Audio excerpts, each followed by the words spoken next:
నేను ఒకప్పుడు ఒక వీడియో చెప్పాను, పవన్ కళ్యాణ్ది కరెక్టే వాళ్ళ అన్నయ్యకి ఇవ్వటం అనేది. ఎవరి కాళ్ళు ఇచ్చుకుంటున్నారు. చంద్రబాబు నాయుడు గారిని లోకేష్ అవ్వలేదా? అవసరమైతే బాలకృష్ణ కూడా ఇస్తారు. ఇంత అలాగే వాళ్ళు ఇచ్చుకుంటున్నప్పుడు అవసరమైతే ఇప్పుడు చూడండి, ఇద్దరు కలిసిపోయారు. ఆ దగ్గుబాటి వెంకటేశ్వర అతను కూడా ఇవ్వచ్చు. సో అంత వాళ్ళు ఏర్పాటు చేసుకుంటున్నప్పుడు ఈ వయసులో ఇతను ఒక అన్నయ్యని ఒక అన్నయ్యకి ఇవ్వడం తప్పే ఉంది నాగబాబుకి. అయినా కూడా నోటి ఇది ఉంది కదా, దురుసు, అది దాని ఏమంటారంటే ఐరన్ ట్యాంక్. నోటి దూలం కూడా కాదు, నోటి దూలం లేదు.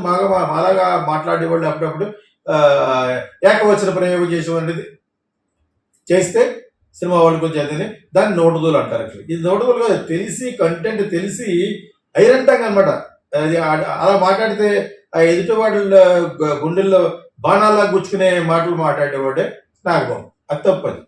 సర్కాస్టిక్ గాను అలా మాట్లాడకూడదు.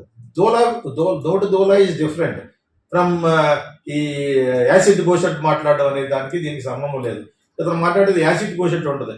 ఒకరిని చూస్తే పట్టు బుద్ధి చేస్తా, ఒకరిని చూస్తే చిట్ట బుద్ధి చేస్తా అనే టైప్ అనమాట. మనం చెప్పాను కదా ఒక దానికి నేను ముందు వీడియోలో చెప్పాను యాక్చువల్గా.